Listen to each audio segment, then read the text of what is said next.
the radio station. And he will actually be doing the Essential Leadership Cycle, a discussion about that here on Safety FM, discussing the information on how to use the Essential Leadership Cycle during these times. So we'll have him going here in the next few moments, just so you are aware. So Rob Fisher will be taking over the radio station as being discussed right now.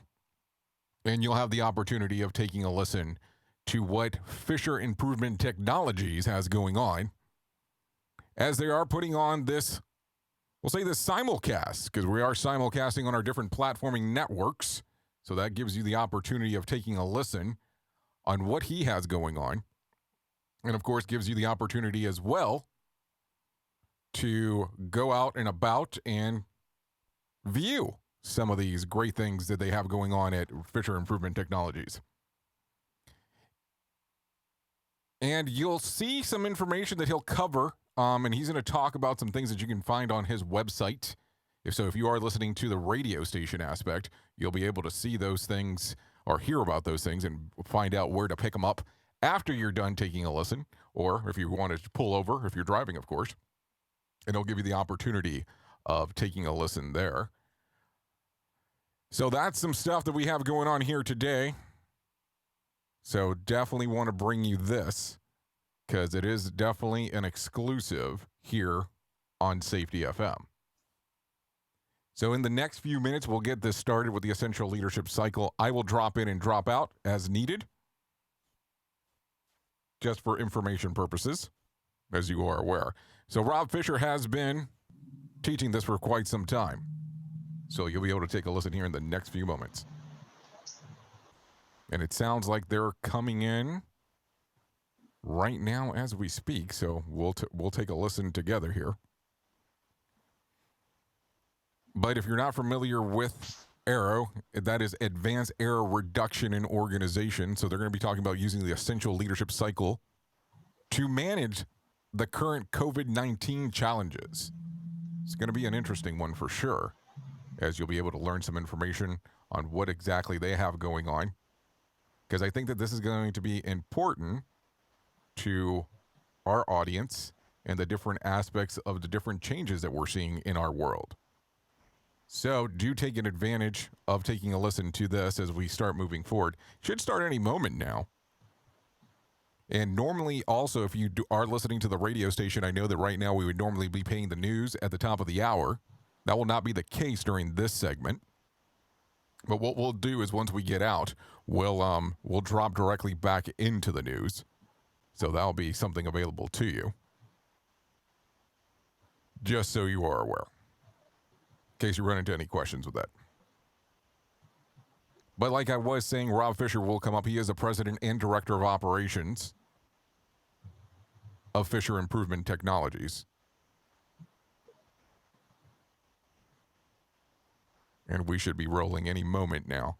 But this is going to be one of those presentations that's going to have a lot of information that will be available to you.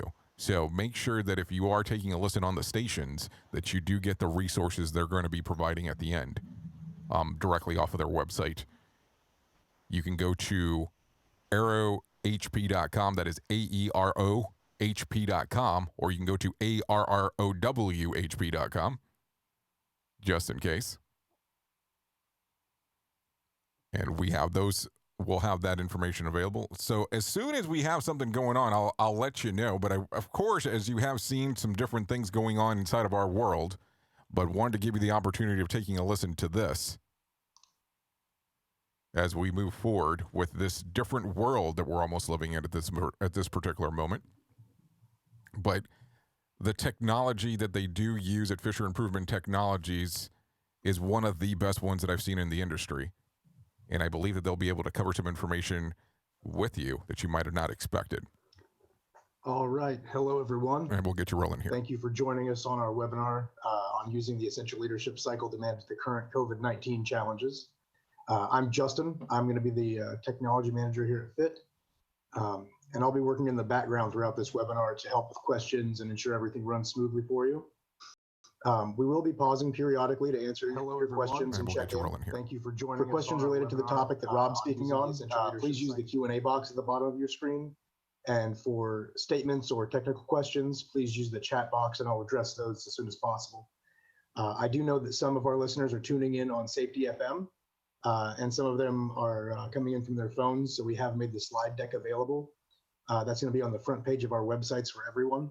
Just visit improvewithfit.com and you can find that link at the top of the page. And with that, I'm going to turn this over to Mr. Rob Fisher.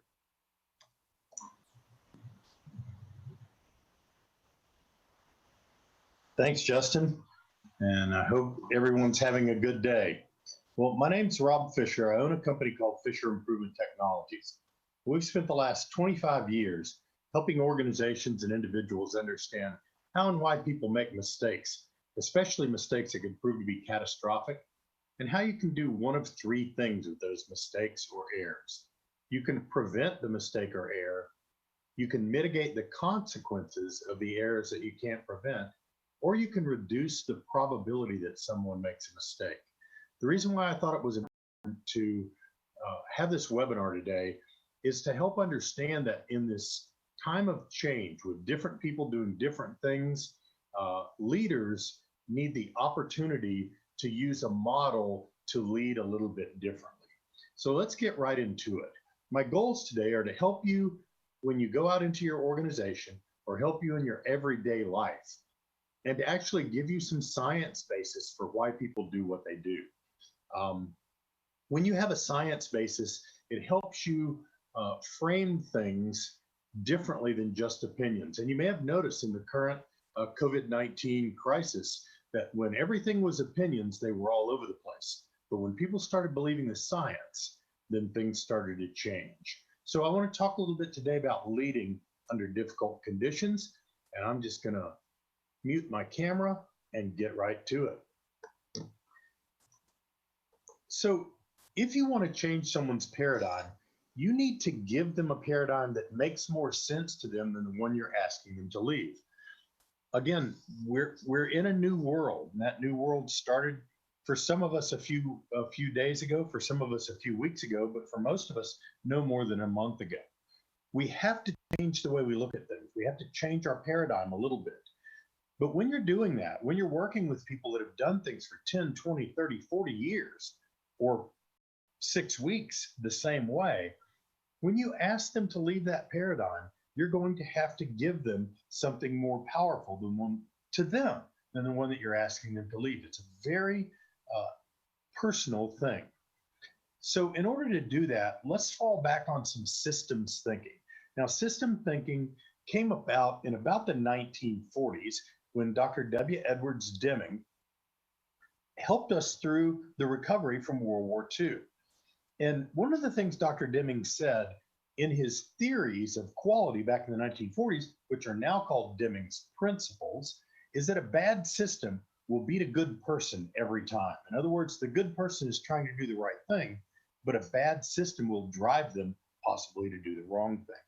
So in the systems thinking model, think about your leadership and your leadership towards outcomes as a gearbox that's trying to drive a machine.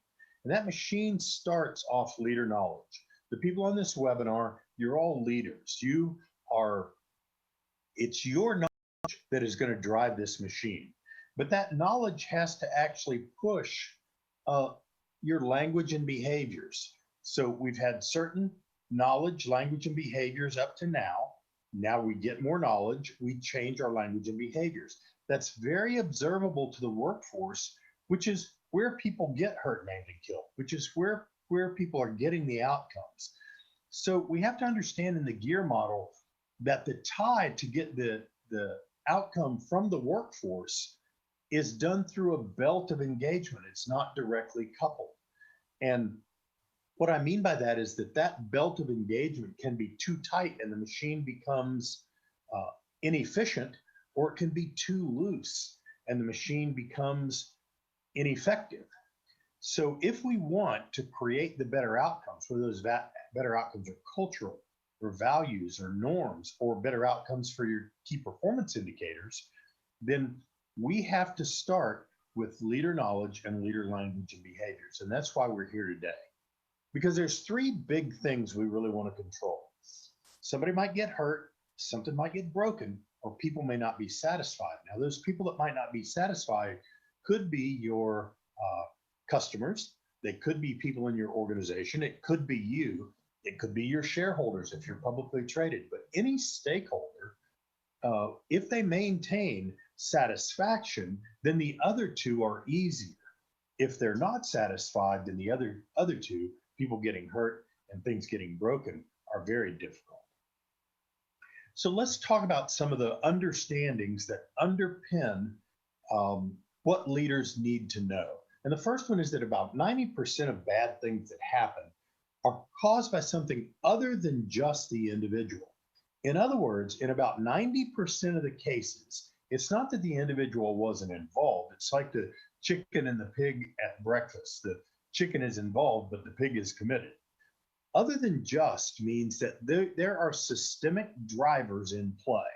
People don't necessarily mean for the outcomes to happen, even though they meant to do what they did.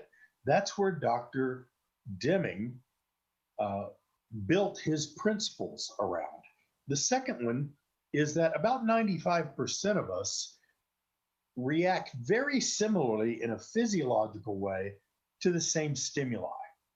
What we mean by that is, as humans, physiologically, the way we're wired, the way we're built, we're very predictable. I'm not talking about our personality tendencies. I'm not talking about the way we look. I'm talking about the way our physiology works. Everyone feels stress pretty much the same way. It may happen at different levels. It may happen at different times, but our breathing's going to increase. Our heart rate's going to increase. We're going to feel frustrated. The reality is stoplights wouldn't work if this wasn't true. So we have to understand human predictability. And there's about 5% of people out there that are wired differently. And I will tell you, most of those don't work for you.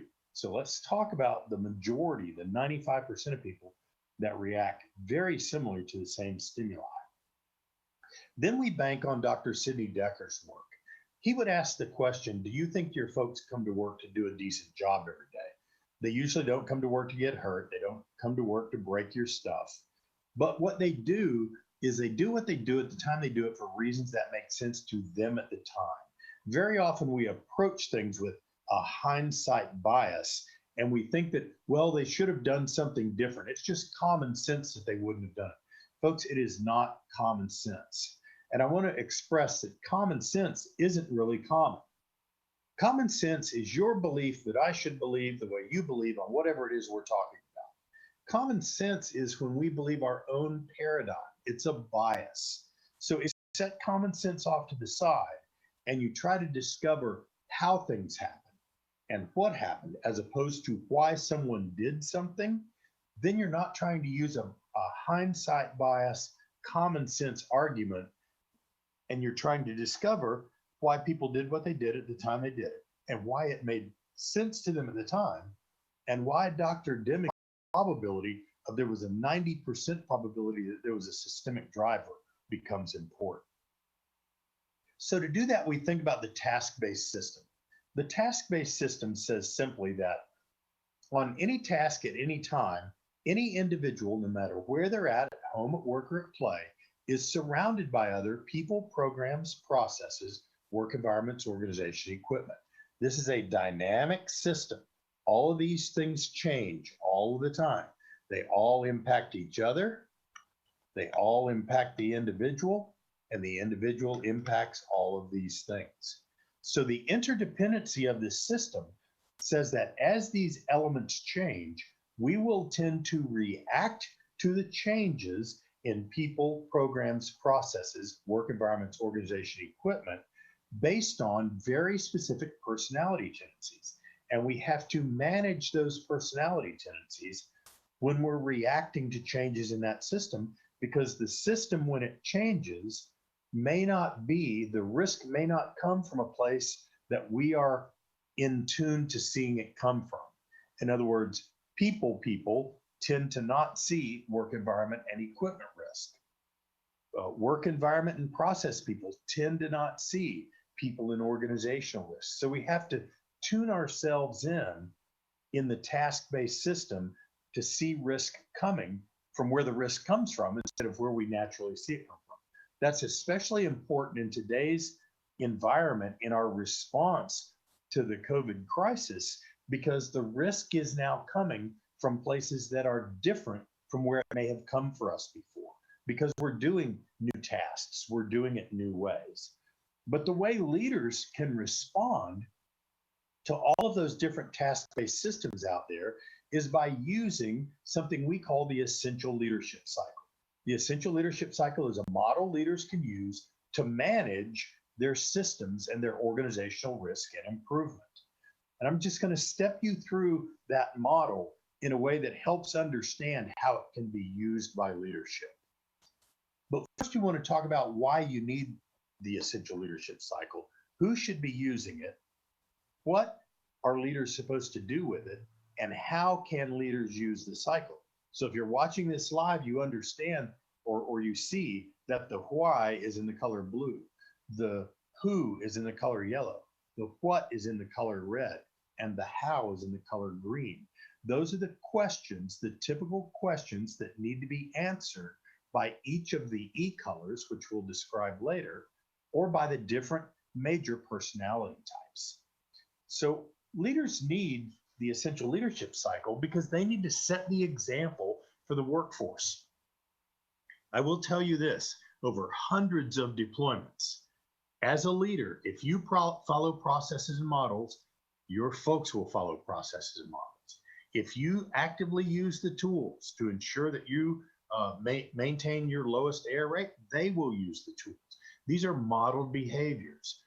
But I also want you to understand that works in families as well. So if you're the leader of the family, the old saying from my past, do as I say and not as I do, didn't work then, and it doesn't work now. When you model those behaviors, remember, leader knowledge comes first, then leader language and behaviors. When you use that language and behaviors, your people will do it. And this should apply whether you're a senior leader or a manager who wants to ensure that your workforce maintains production in a safe manner, or frontline supervisors who want to ensure that your group's interpretation of your bigger organization's values actually match. And we'll talk about that in the shared vision and values section. And what you can do as a leader is to lead with what we call intentionality. In other words, intentionally focus on the parts of the essential leadership cycle that you need to focus on to get the outcomes that you want. Pay attention to where things are happening on the cycle. And when you fix problems, use the task-based system and the essential leadership cycle to ensure that you're fixing problems where those problems are originating instead of just where you think they may be originating. Then you can also engage with the workforce on each of those elements. And in order to do that, don't try to do it from memory. Carry a copy of the Essential Leadership Cycle. We've got a PDF that's available after the webinar, and you'll be able to make some copies and refer to that instead of trying to remember it.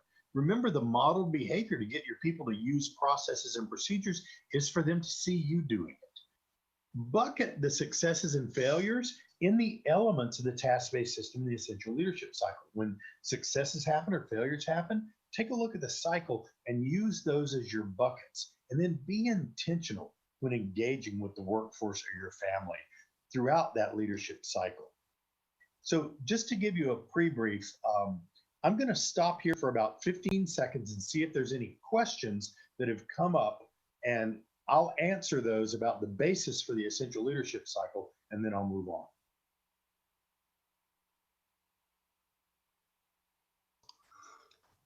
Thank you, Rob. We don't have any questions at this time, so feel free to continue. Okay, great. So moving into this next section, there's a lot of writing on the page, but I'm going to just tell you briefly what we mean. I want to go through each element of the essential leadership cycle. The first one is self and team awareness. Self and team awareness is about me being aware of how I am as an individual, how I manage, how I lead, what my personality tendencies are, Do I understand what traps are? Do I understand what triggers I have? Do myself and my team know what the definition of an error, a deviation, and a violation are? And do we manage those? Do we understand the mental models that people use to do work and how those need to be managed? So, self and team awareness on the self awareness side is about understanding and managing our personality tendencies. Again, I'll have a slide in a little while where you can go take the e-colors if you haven't done that already. But by understanding and managing our personality tendencies, we can then respond to changes in the leadership cycle and in the task-based system instead of reacting to it. Understanding that tasks and steps hurt, maim, and kill people, not jobs and occupations. Understanding the error rates associated with different mental models and how we can help ourselves and different people shift between those error rates, especially in the current situation where a lot of new people are going to be doing new tasks. So we have to maintain that understanding of what their probabilities are so we can help them manage risk. And then that also talks about our ability to use our understanding of mental models and performance modes to help our particular personality manage floating in and out of those. I'm sorry. In team awareness, we have to think about the listening styles and communication styles of our team. We can watch for team triggers to help us understand others' tendencies. Do they display their e-colors or display their personality tendencies? Do they use tools like pocket guides? And when you manage teams, it starts with self and team awareness. In other words, do we know our team makeup well enough to make sure we get the most effective and efficient outcomes from that team? And do we understand how our unmanaged tendencies may disrupt teamwork? This is just one example in the medical industry. Our partners at Equilibrium have developed an intentional communications card. And what it does is it helps people understand what they may be dealing with related to how people need information and how we like to give information. And you may notice that this is particularly slanted towards the difference in maybe why someone can't go in and visit a loved one while they're quarantined. Or maybe we can use this to explain to our children or our relatives why we need to self-impose social distancing. But intentional communication says, I understand and I manage those tendencies. In the essential leadership cycle, good self and team awareness leads to a good shared vision and values. If your organization or your family has a clearly defined and put out compass, your mission, vision, values, and goals, that's one thing. It has to be clearly defined. But we have to make sure that the individuals actually share that vision and value. We want to make sure that people remain aligned with those larger organizational values. If you've attended a church, you may have two people living right next door to each other that both go to the same church, but their interpretation of the church values in their family unit is a little different. But in the workplace, we have to make sure that all of our team members have a common understanding of what those values are and that we stay true to those values. And we do that through engagement. You remember the engagement belt on the gear model. When we engage with the workforce, the majority of a leader's engagements should be related to the vision and values and mission and goals, not just are you doing the work that you're assigned to do. And if they understand the mission, vision, and values, then we can make sure that we communicate and create clear roles and processes that meet those mission, vision, and values. And if you've got good self and team awareness, and you've got good shared vision and values that you verify through engagement, Then you can start to create clear, concise, usably, and technically accurate processes. We use something called roles, responsibilities, accountabilities, and authorities. And leaders have to create those with intentionality. A leader has to understand the difference between work as imagined and work as done. We created the work as imagined versus work as done scenario about 5 years ago to help understand that it's not just about drift at the job level. It can be about isolated drift at the task and step level. The way we think work is done is not the way it's actually done. And people's ability to stop and seek out help, and whether we enable them to do that when they are outside of a procedure, program, process, parameter, or situation as you expected it to be, or what we call oops. That's when you define unsure for the individual. You move from empowering people to stop and seek out help to enabling people to stop out help. And this essential leadership cycle can be viewed as a process. Remember, when you follow a process in a model, your folks will follow processes and models. So knowing the elements that create clarity of roles and processes helps you avoid the traps of those clear roles and processes. So when you use the Would this be a good time to stop and answer a few questions? Sure. Great, thank you. The first one is coming in and it was referring to bucking successes and failures. Could you revisit that and make it a little bit clearer? Sure. When we have successes and failures, we should be able to trace that success or failure back to a specific element. And I will circle back to this. But if we understand that for a success, maybe the process actually saved us. So we tie back to that process, or some of the people were the final barrier, or someone managed their personality tendencies. In the task-based system, we can bucket our success in how that success was framed, or we can bucket our failures in the same way, maybe a near miss. That same process can then say, okay, do we have that critical attribute, failure or success, in a bigger picture, in clarity of roles and processes? So I realize I'm not getting the entire answer to that question out. I'm going to give you a little tool here in a little while to maybe help you bucket it even better. But I hope that's a start to what that was meaning. Do you have another one, Justin? Yes, I have two more at this time. The second question is, with people working remotely, what are some of the things you think can help someone feel like they trust their team, even when they can't see them in person? That's a great question, because trust is going to be the next element that we come to. And in fact, one of the things I'm going to do is I'll just advance this to the trust. First of all, leaders have to understand remote, local, face-to-face, or global. Trust is something that is generated, not demanded. One of the things that we have to do to try to avoid two of the four major personality tendencies, believe that if I tell you to trust me, you should trust me. But two of the four major personality tendencies or types believe that if somebody asks me to trust them, they're trying to hide something. Now, I know out there in the webinar viewership, some of you are laughing or smiling or rolling your eyes at this right now, but this is very important when we work virtually, that we tie things back. It's harder to be self and team aware, so you have to intentionally engage.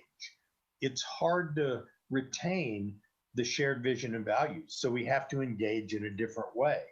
We know that with this COVID crisis, our original roles and processes were not designed for us to be virtual.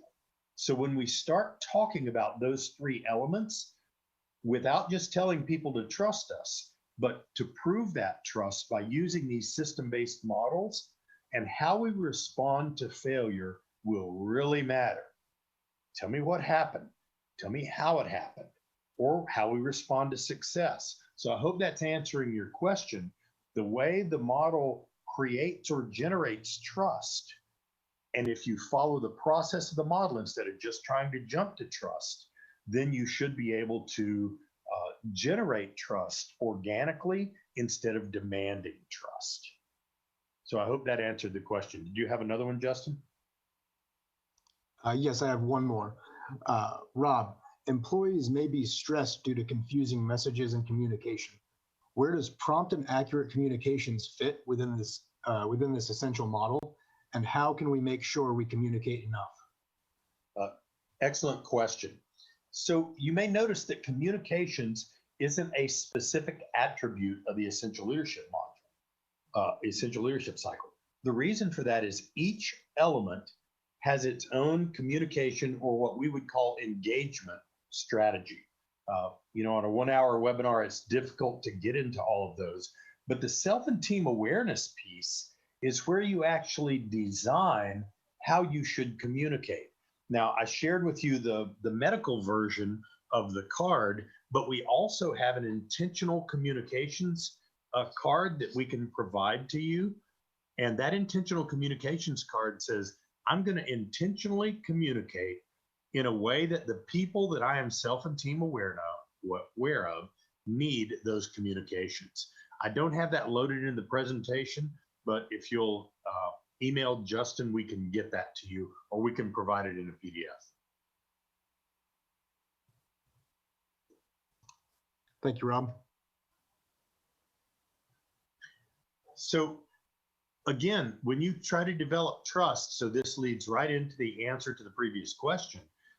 Developing trust is about how the different personalities perceive trust, develop trust, and lose trust. We can't be, as leaders, overconfident in the trust of our organization, especially in a situation like we're in right now, where everything has changed, everything is up in the air. You've noticed different leaders from different countries, regardless of how their country trusted them before, they're being viewed completely differently in their either reaction to or response to this current crisis. And the same thing is going to happen to us for leaders. So again, to gain and maintain trust, you want to use very specific models to analyze things. Deviation potential, the probability that a deviation is built into our rules and processes, or deviation drift, or deviation analysis. Because people may be unintentionally deviating or making errors, even when they're trying to work through your vision and values. So we need to consciously communicate to be self and team aware of that. If we have good trust, because it's been generated through self and team awareness, shared vision and values, and clear roles and processes, then we can ask for diverse and inclusive input. Now, diversity and inclusion is a big deal. Some people just think it's a buzzword, but let me give you my take on this. Diversity is a condition. It's a fact. Diversity is something you can usually physically see or you know is there. We are diverse in the way we look. We're diverse in the way we act. We're diverse in the way in our gender. We're physically diverse. But we're also diverse in our personality tendencies and the way we think. And in the essential leadership cycle, don't forget to include, now remember, diversity is a fact, it's a condition, but inclusion is an action. Inclusion is a decision. It's something that you have to do. So even though we couple these terms together quite often, understand they're two different things. One follows the other. And we have to make sure that we include based on diversity of thought. Back to the question from before, how do you make sure people continue to trust you? You make sure that you have diverse and inclusive thought. So when people are working remotely, you have to really go with intentionality to be self and team aware about using their diversity of thought and how those different people with different personalities will give you that diversity of thought. The next thing that the cycle drives is commitment. And as a leader, we have to understand that commitment is a very personal thing. Commitment is not an organizational element. It is person by person by person. And so we have to We have to be present, available, on time, and accessible to all of the levels of the organization. We probably have a paradigm that we use to do that. Some of you may have what I call an open door policy. The challenge is you don't have a door anymore. You're not at work anymore. So how do we frame that? How do we make our team aware of what the new paradigm for us being present, available, and accessible are? And another part of commitment is that we actively understand people's desired information filters. So those behaviors support that system. And then we understand that the lowest standard that we allow is the highest that we can expect from our people. And our different personality types tend to show and perceive commitment differently, whether that's organizational or individual, or whether we look for latent conditions in the system, how we understand risk and mitigation. Just because someone did something that you believe is risky doesn't mean they saw it as risky in the moment. So when we identify and correct problems, we have to use those models. We have to commit to using the models of identification and correcting problems that will get to the right answer or the right causation. The next element that we can put in the model is accountability. Now, one of the challenges with this accountability is that too many organizations think that accountability belongs up here at the front of the model. Accountability should be organically developed. I will tell you from our over 250 deployments, every high-performing organization or highly reliable organization we've ever worked with, you never hear them talk about accountability. It's not that it's not there. It's that in highly reliable and high-performing organizations, accountability is organically developed. Accountability is something that is created by having good self and team awareness that creates shared vision and values. I'm accountable to you. You're accountable to me. We're accountable to the system. The organization is accountable to us. And we all understand the link between our roles, responsibilities, accountabilities, and authorities. And we as leaders understand the difference between accountability, taking accounting for what's going on, and discipline, punishing somebody for what they did. And that all comes from our knowledge of the just culture models. And just culture has been around for a few years, but the essential leadership cycle is a way to create a just culture instead of demanding a just culture. Using the models for understanding and determining those elements generates organizational trust, but it also generates learning and continuous improvement, the last element in the essential leadership cycle. So we have to make sure that we've got a valid way to capture and share our lessons learned. We have to make sure that we brief things and we debrief things, and that we understand and apply causes and lessons learned to the things that we debrief. And that we understand that there's not much difference between continuous improvement and what some people call a violation. Just one of them is above the line of performance and one of them is below the line of performance. So by understanding we can learn from all of those things, we have to continually get our members to share those lessons learned. Back again to continue the answer of another question. This becomes a very important block in virtual work, because our team members are now discovering things that we never knew before. Flaws in our system. In our organization, we discovered that one of our important programs wasn't as accessible remotely as we thought it was. So we want to learn those lessons. We want to get people to actively share what they're learning and to create a process for that sharing to happen through our learning and continuous improvement process right now. So this is a great opportunity to flush out some of those challenges, especially at the time when everybody's in a bit of a state of flux right now, that we're learning those lessons before the failure. We're learning them when we're testing them out. We're learning them before it becomes a near miss or a hit. And we manage that change and we modify the system so that those lessons are learned sustainably. then we can communicate those lessons. And if you understand that, what you've just done is increased your self and team awareness and started the essential leadership cycle over. So I'm going to pause again and just ask Justin if there's any questions, and then I'll move on. Yes, thank you, Rob. So here's the first one. I work for a utility company performing critical services. Office-based employees are working remotely. Field-based employees are working in the field, warehouses, garages, etc. What workforce safety messaging can leaders share with our field-based employees who may be resentful, who have to work with increased absenteeism, short staffing, different shifts, so that we can reduce incidents? Yeah, that is one of the toughest questions, and really the reason why I wanted to start our learning modules with the essential leadership cycle. It becomes imperative that the folks in the field are taught and engage with this task-based system.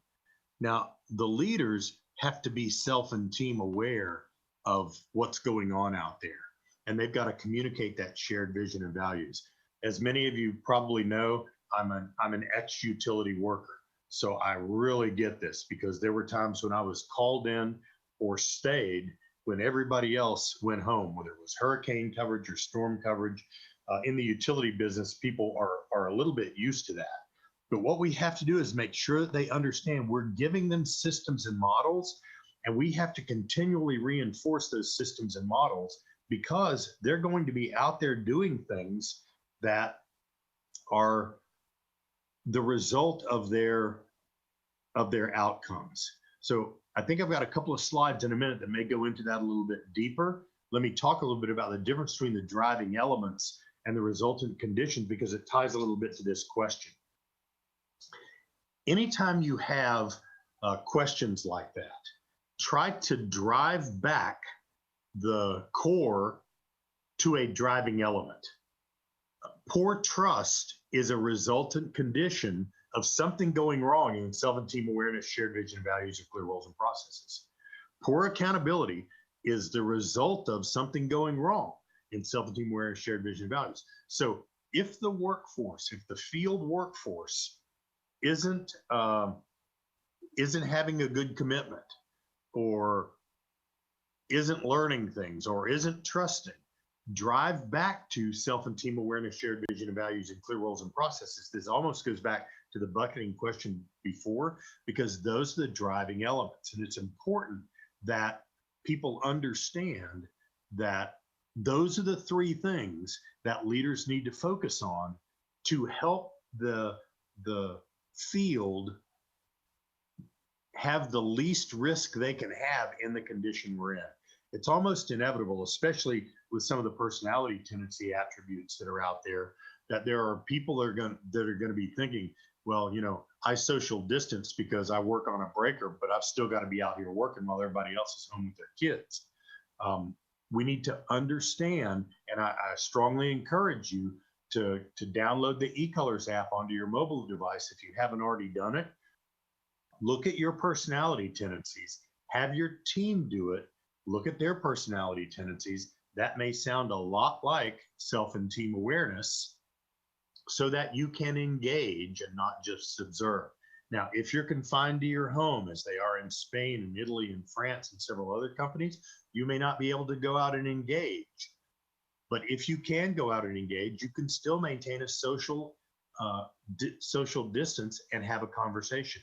If you can't, then understand that you should set up a protocol and some clear roles and processes about how they should contact you, including the who, the what, the how, and the why of the conversations that you want to have with those people in the field every day, because you can't be there. And folks, my take is that this is probably going to establish a new paradigm where the field will become a little more trusting of giving diverse and inclusive input, because now they would expect, well, my leader doesn't come out to visit me. Now they understand the leader can't come out and visit them. How do we open that line of communications to make sure that people can watch for those triggers and let that leader know if a trap exists so that you can help that workforce manage it, even if it's remote. So that makes it more important that leaders learn the traps that people can fall into and understand how the different personalities see, feel, and manage traps a little bit differently. Because all of this starts with leader knowledge, language, and behaviors. So again, a follow-on to continue trying to answer that question is we have to understand what our folks need, self and team awareness, while they're out there. It may be worth having an elephant in the room conversation.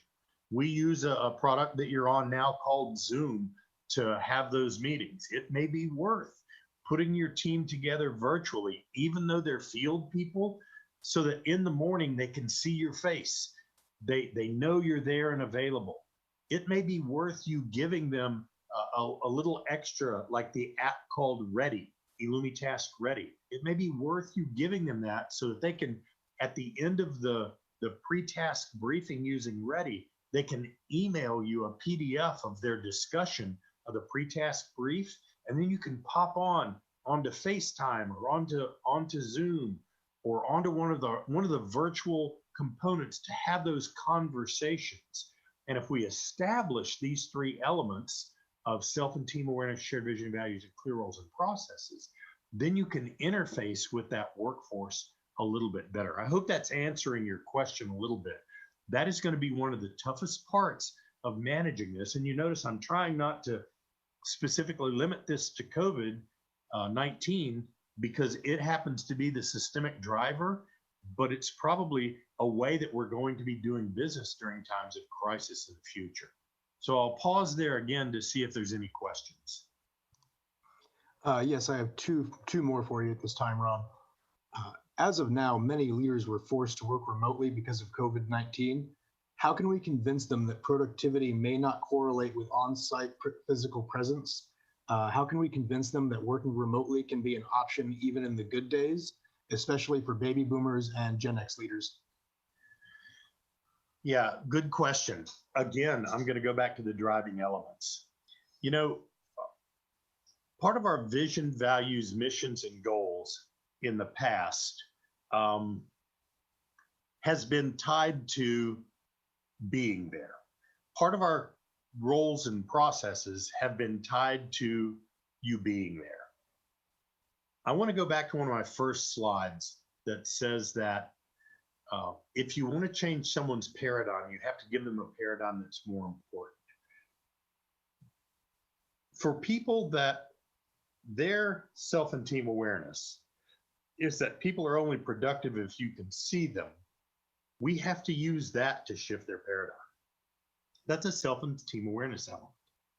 We as leaders have to be first convinced that we can create the vision, values, mission, goals with people that are remote. And those folks, we may not be seeing them work, but they may be more, to use the term, productive. And I think it's going to take, this is a personal opinion, no science behind it. I think it's going to take a redefinition of productive. Again, a shift in a paradigm. So when you let those boomers, of which I'm a part of, when they discover how productive they can be when they're not being micromanaged, which, by the way, boomers hate, then they will understand that the products that the people that are working remotely are producing are valuable. And I think that paradigm will shift. I hope that answers your question. Thank you, Rob. And then I have one more for you. How long does it take to implement the process of the essential leadership cycle? Well, it was funny. I was on a call last night with Australia, and our answer usually shocks people, but it's true. The essential leadership cycle takes as long to implement as it takes you as a leader to change your knowledge and change your language and behaviors to start using it. The interesting thing about the essential leadership cycle is that you don't have to be good at it in the beginning because your organization doesn't know you're using it. So every person that you talk to and engage with, you can explain how you're looking at things differently. When we do, as an organization, an essential leadership cycle module for an organization, then we usually do it with the senior leaders.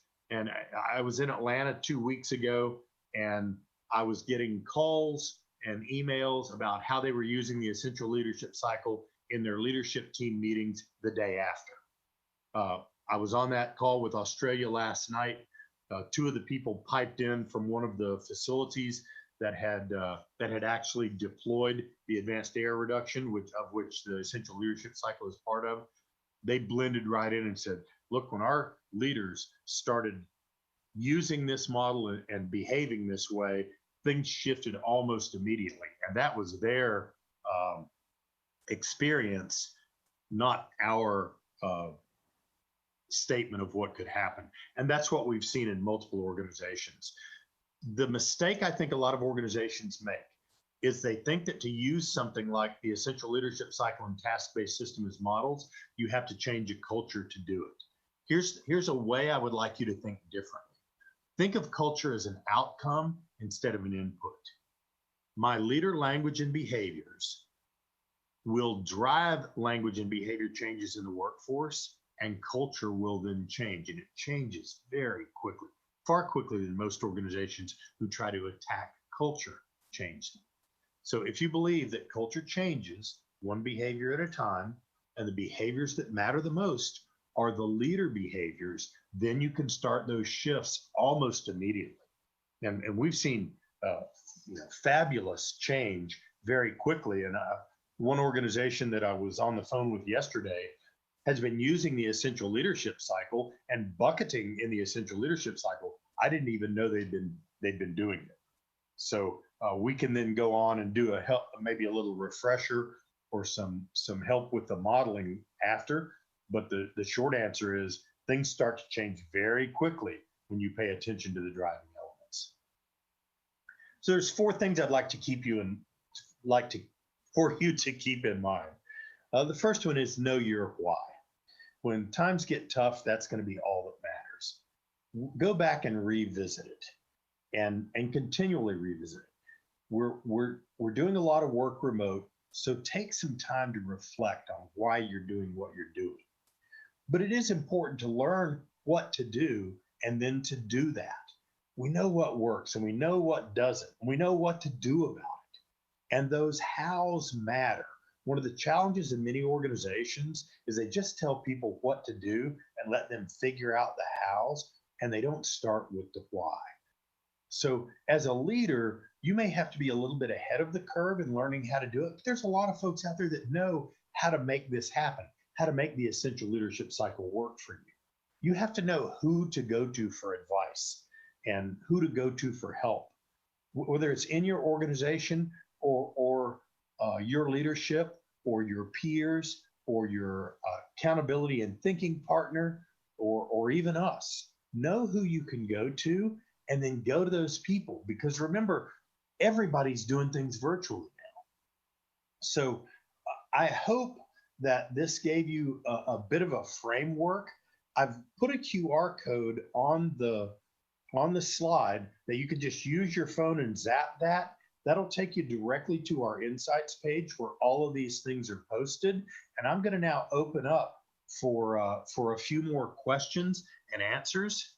And I'm going to just turn my video on to do that. So I hope you enjoyed and this was an effective communication tool for you with all of us working virtually. So Justin, I'm going to let you tell us if there's any more questions that we need to answer. Yes, thank you very much. Before you answer the questions, I just wanted to let everyone know that this was streaming live to our YouTube channel. So if you'd like to go back and rewatch, you can go to the Fisher Improvement Technologies YouTube channel.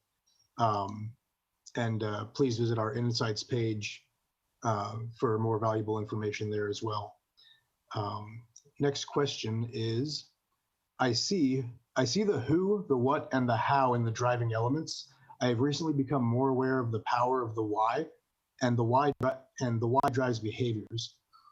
Can you help me communicate the why better in the leadership cycle? Yeah, well, that's a great question. So, very much like communications, the why is a bit embedded in each of them.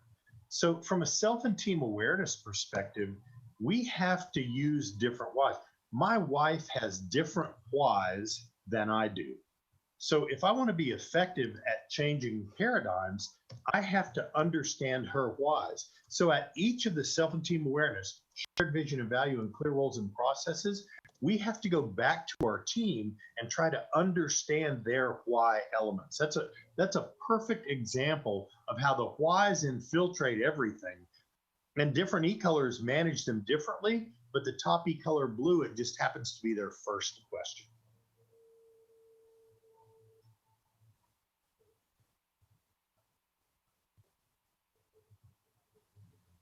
Any more, Justin? No, not at the moment. Let's just give it a few more minutes in case someone may be thinking of a question to add.